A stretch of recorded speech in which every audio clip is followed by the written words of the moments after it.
A lot of changes in the off-season. What are each of your expectations going into this season? We'll let these guys handle that because they're going to be the ones playing. So. Yeah, I think for the most part, everybody's really excited about the new group that we got coming in with the staff, and then the addition of some new players. I think that we have a really good chance to compete and have a great season. I think it's all going to start in spring, and I think we're all ready to roll though. Yeah, it's going to be exciting to see how it shapes out, but it's got some good pieces to add to an already pretty good team, so we should win a lot of ball games. And Jake, last year, this whole, I guess, maybe 12 months have been kind of a whirlwind for you. I know, especially, is it kind of surreal to be in this moment here, touring, doing this caravan type of thing here, and considering where you were at this time last year? Yeah, it's awesome to be in the position I'm in right now. Like you said, in spring training last year when I got traded over, I didn't really know what my year was going to look like, especially when I was in waivers there for a few days. But just kept grinding and it worked out. So I'm just going to try to keep that momentum rolling into this year. Dick, I got a question for you. This is from Bob Layton. He wanted to know about the Duke in the dark. Okay, I figured somebody was going to bring that up. When I was in college, I was working at the college radio station. KCLD in St. Cloud, and they were a top 40 station. And they had an opening for a weekend overnight disc jockey position, but they said they wanted their announcers to have a nickname. I didn't really have it. When your first name is Richard, you've got Richard, Rich, Richie, Rick, Ricky, Dick, Dickie. I mean, you don't need nicknames, right? But they said they wanted a nickname. So I was in my dorm room in college, and I had an NFL model football on my shelf, which was called the Duke. It still is. I mean, when they play this weekend, now they'll be playing with the Duke. It's the NFL model football. I had one of those, and I thought, it's as good as anything else. So I said, well, how about the Duke? Sure, that's fine. And then my shift was at night. So you were I was the Duke in the dark. Now don't bring that up again, will you? The Duke in the dark. I'm so glad you just brought that up for us right now. Thank you so much. Wish we'd have knew this on the first day of the caravan. Would have been better to hear that. But I thought buried that into my past, but then Wikipedia came along, and it's like in the second line of whatever Wikipedia description they have of me. So really happy about that. Dick, I guess question for you. We'll lean on your Twins history, not your disc jockeying history. Thank you. Nelson Cruz, obviously a big addition, a big bad add to the lineup. Is there sort of a similar addition the Twins made in the offseason that this reminds you of, just in terms of the sheer amount of star power they brought in? Well, the most direct comp I guess I could make, and it's not fair to Nelson Cruz nor the guy I'm going to mention, but late in the 1987 season, the Twins got Don Baylor.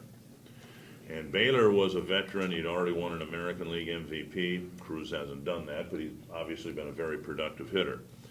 And the reason the Twins got Baylor back then was they had emerging young talent, and they needed somebody who had been there and done that before. Baylor had done that. Now, he only played for the Twins for 1 month during the regular season.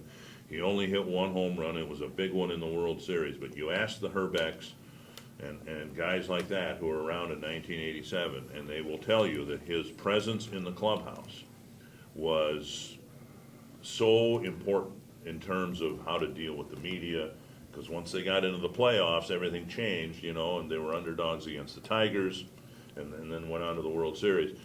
They'll tell you that having him in the clubhouse and have him set the example for how to handle things on a day-to-day basis when the games were so critically important was really important. And I think that's the best comp I can come up with, even though Cruz is going to be presumably with the Twins for a full season and Baylor was only here for a month. Jake, speaking of nicknames, I guess you got one. You could be selling for Geico, right? Caveman? Yeah. I mean, not really that many people call me Caveman. Every once in a while somebody will drop it on me, but when we had player weekend, Caveman sounded pretty cool to go on the back of a jersey, so I thought it fit well. No doubt. Jake and Tyler, I guess this question's for both of you. You guys obviously come into this organization last year, going through the management change. First of all, have you had a chance to meet and talk with Rocco Baldelli? And if you have, is there anything sort of with his style that stands out so far? I've talked to him on the phone since he's been hired by the Twins. I've had a chance to talk to him a lot over the last couple of years when I was with the Yankees. Obviously, we played the Rays a ton, and I played first base, so I got a chance to talk to him over there. I think the energy and the leadership he's going to bring to the team is going to be amazing. You know, to have a guy like him that's fresh out of the game and kind of understands like what's going on in today's game. So, but yeah, like I said earlier, man, I think we're all excited to get to spring and get a chance to pick his brain more and to learn from him. So I think we're excited. And Tyler, it feels like almost a make or break kind of type of season for you and your career-wise. I mean, does that change anything going into the off-season plans or anything like that? And how can, maybe being a Minnesota Twin now kind of give you a fresh start too? Yeah, when you say make or break, what does that mean exactly? Oh, not make or break, but I mean, it's a fresh start for you. That's Right. what, Okay. Yeah, man. Like I've never been given anything in this game, man. I've had to earn everything that I've been given and or that I've gotten, and I'm excited for the new challenge that this spring's going to bring. I'll be fighting for a job, and I guess I wouldn't have it any other way. It's the last 3 years. That's the way it's been for me. So I'm looking forward to the challenge and ready to get rolling. Yeah, just thinking, he's got a nickname, Caveman, and we found out that we can come up with one for you. Yeah. But Austin, now wasn't that the $6 million man? Right? We're not doing this right now. We're not? Oh, okay. No, I don't. No nickname? No, man. Everybody just called me like what I put on the back of my jersey, TA. Nobody never really had like a crazy nickname in my days. I'm sure you will. It's a long season.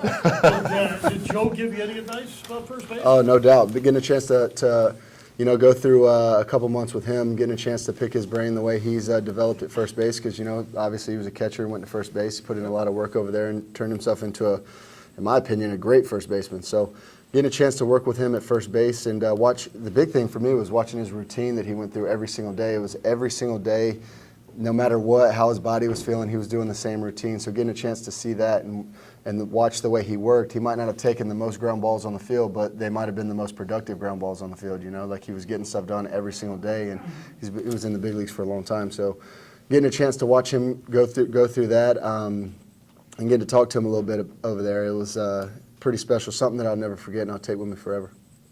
Yes, sir. Jake, question for you, I guess, is there going to be a season 2 of Cave TV? And is there anything you can reveal right now? Well, that's not really up to me. I hope there is. That'd be, I love doing it. It was fun. If I'm there, and if the Twins want me to keep the Caveman show, or Yeah, I forgot what it's called. what do we call it? I mean, when we did It's not the Caveman Show. What was it when you did we it? couldn't get it right. Okay. So the Man Cave Show. Man Man Show. Cave Show. There we go. That one's a little better. I hope we still have it. So we'll see. I don't know. And then I guess, stuff like that, it's a lot of fun, but I'd imagine it's almost necessary over the course of a 162-game season. Baseball's obviously fun and it's supposed to be fun, but just to be able to kind of, have that creative outlet's probably good for you over the course of a long season, I imagine. Yeah, it's you need something to get your head off of the game every once in a while. You're going to battle every night. You can't keep that with you all day too. So yeah, having something like that really breaks it up well. What can you say about Williams Astrillos that hit the home run on his knees? But what kind of a guy is he? What was his name? What was his name? Kid. I'm just messing with you.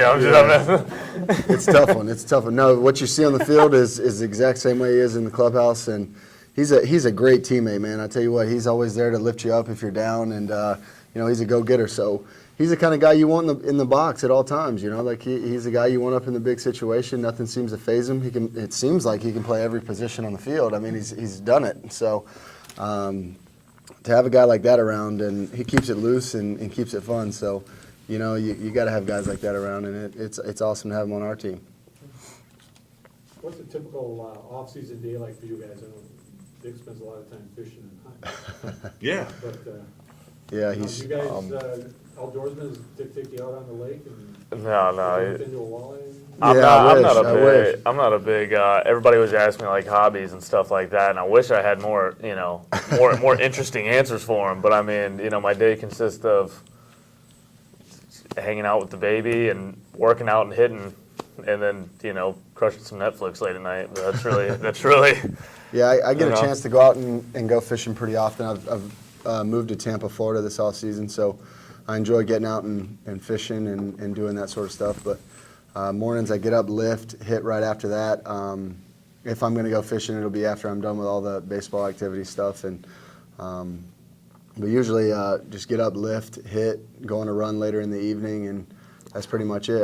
I've got a lot of stuff going on. I'm getting married in a couple weeks, so that's been a lot of planning, a lot of stuff like that. Also bought a house this off season, so it's been a crazy off season for me. But yeah, I mean that's just basically a day and what I do every day.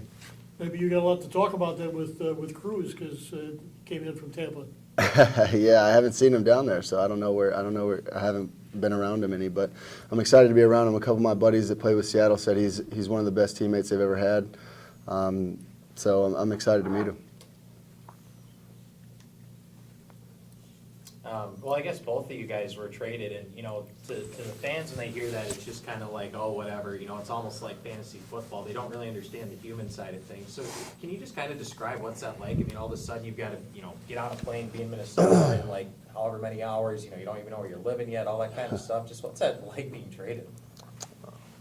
Yeah, I mean, like, I know everybody's situation is different.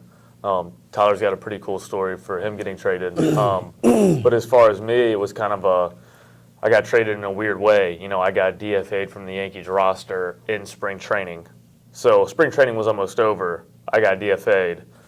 I didn't know what teams wanted to do, if anybody wanted to keep me on their roster. You know, it was kind of late in spring training to do that. So then I thought I was going to go on waivers, and if a team wanted to pick me up, they could claim me on waivers. But then I heard some teams wanted to trade for me. I didn't even know that you could do that, but apparently when you first get put on waivers, there's a trade period. And I got traded to the Twins in that trade period. I was in Tampa. Luckily for me, I just had to drive hour and a half, 2 hours down to Fort Myers instead of having to get on a flight to Arizona or something for only like a week and a half. Yeah, and then you know, I was a Twin, and luckily enough, I was on a team that, you know, wanted to keep me on the roster, and it worked out. So I know Matt Smith wanted you guys down there at 6 o'clock. We're at 10 after 6 right now, but so if we've got a couple more questions, we can wrap it up. I think we're supposed to be down there at 6 or 6:30? 6:30. Sometime. Yeah, we got time. Oh, we got time. Yeah. Okay, well then he must have revised Well, it. let's talk about your nickname. Are you Mel Ott? Yep. Really? Yeah, I was named after him. My dad was a big baseball fan. Okay. And I met him in Des Moines. He was doing play-by-play for the Iowa Cubs and the Chicago Cubs. Yeah, okay. Okay, I want to hear the Tyler trade story. Yeah, so a couple weeks before I got traded, I was sent down to AAA. And we had started a game earlier that month in Rochester with the Twins. It started raining around the fourth inning. So we had that morning that I got traded, we got on a bus and drove from Scranton to Rochester. Well, we started the game, we resumed the first game that we were going to play. We started on defense. I come in after 3 outs, getting ready to grab my bat and go up. I'm about to hit, and our manager comes up and says, "Hey, you're out of the game." I'm like, "No, I'm not. You know, like I'm in here. You know, I had already hit a home run that game too, so I was definitely not coming out." Well, he was like, "No, you need to go in and make some phone calls and see what's going on." So I go in and call my agent, ask him what's going on. I know the deadline's coming up, so obviously, you know, that's in the back of your mind. Well, come to find out after that game was over, I got a call from Cashman, and they told me I'd been traded to the Twins. Well, I've heard stories of guys just swapping locker rooms and that kind of stuff before, you know, like during trades and things like that. So I was thinking, like, yeah, that's never going to happen to me. And sure enough, I get traded, and that night I just swapped locker rooms, and I'm playing against the guys that I've been with for 8 years. And you know, something like that, it's tough. You know, you gotta go out the next day and play against the guys that you've grown up with, it seems like. And yeah, it was tough, but like I've said, I'm super thankful for the opportunity the Twins are giving me. I'm ready to get this thing rolling, though. Yeah, that was pretty, because you grew up a Yankees fan, right? Right. I mean, was that kind of a bittersweet moment? I mean, yeah. I mean, obviously, like I said, it's kind of one of those things that you've been with that team for so long. All those guys are your buddies. They're like brothers. You know, you've developed all these relationships. But yeah, I mean, it was tough. But like I said, I'm super thankful for the opportunity the Twins are giving me, and I'm ready to get it going. Dick, what's new with the broadcast booth? I understand Bert might be cutting back his schedule a little bit. Bert's gonna be doing 50 games. He did 80 last year. Torrey Hunter is not going to do games. Troy Hawkins is going to do the 12 he did and Torrey's 12, so he'll be doing 24. Justin Morneau is the one guy who's going to be having his role increased to, I think, the neighborhood of 40 games. And then Roy Smalley will be back, and Jack Morris will be back. Jack was just named yesterday or the day before as the primary TV analyst for the Tigers, but he's still gonna be doing some Twins games too, so he'll be working for two different teams. Oh. And then the thing that I'm personally just kind of tickled about is, it looks like I'll be working once again with Jim Cott for a few games. Jim and I worked together a long time ago, All right. and I just consider him to be a tremendous analyst, as you remember, Oh, you yeah. guys don't, but Jim was just a great athlete who happened to be a baseball player. He could hit, he could run, he could field, he could pitch, obviously, 283 wins, so Oh, yeah. I'll look forward to working with him again, too. That's great. Tyler, I guess back to you, New York, Minnesota, two completely different places, obviously. Right, What's right. been the one thing that you've noticed, other than, like 8 million less people? Yeah, I mean, it's definitely less crowded. I think the big thing, and I've said this throughout the course of this caravan, and when I've gotten this question, is the immediate thing that you notice is how little the media coverage is in the locker room and at the stadium. You go to New York and there's 30-plus media there every single day before the game and after the game, and here I think the most I saw was maybe 10, and that was the last game of the season. And Do you like that? yeah, I mean, it's just different, like it's just, it's not good or bad. It's just different, I think the most I saw in the locker room was the last day with Joe's potential last day. Nobody really knew, but that was probably the most that I saw in the locker room during my time here. And that's the most different thing about it, I think. For sure. Now you don't have Francesa to worry about, yeah. I met him. He's a good guy. Oh, he is, that's Yeah, I had a chance to speak to him a few times. He was always super, super nice to me, so I don't have anything bad to say about him. You guys have mentioned, I guess I want to hear from all three of you on this one, that last day with Joe Mauer. What a scene that was at Target Field, obviously. It was super emotional. And seeing him in the catcher's gear, I was a kid growing up watching him in that. So, for me, even that was big. And, all three of you, I guess, just what did that day mean to you, and what was it like to be a part of it? Yeah, you see on TV, guys like Joe, these guys that are going to be remembered forever are, they always have these little special moments they have on the field. And it's really cool to watch from the TV screen. And, you hope that you get a chance to be involved with something like that, possibly be able to do that someday. And, I was standing out there in center field, fighting back some emotions out there. I hadn't known Joe, but, 3 months. And he became like a hero to me. And then to be out there and on the field and just be a little part of that great day was something I'll never forget. Yeah, I think I was fighting him back at the beginning of the game. I don't know if you paid much of attention to the national anthem when they ran the kids out there, but when his daughters ran out on the field, that kind of hit me a little bit. Like that was something that I don't think anybody will ever come close to something like that. That was remarkable. And then to go to first base after he went behind the plate.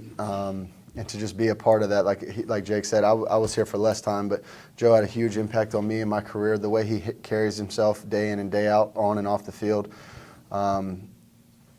it truly is remarkable. And I'm forever thankful to have shared the field with Joe Mauer in that special moment, because nothing will ever top that for me, I don't think.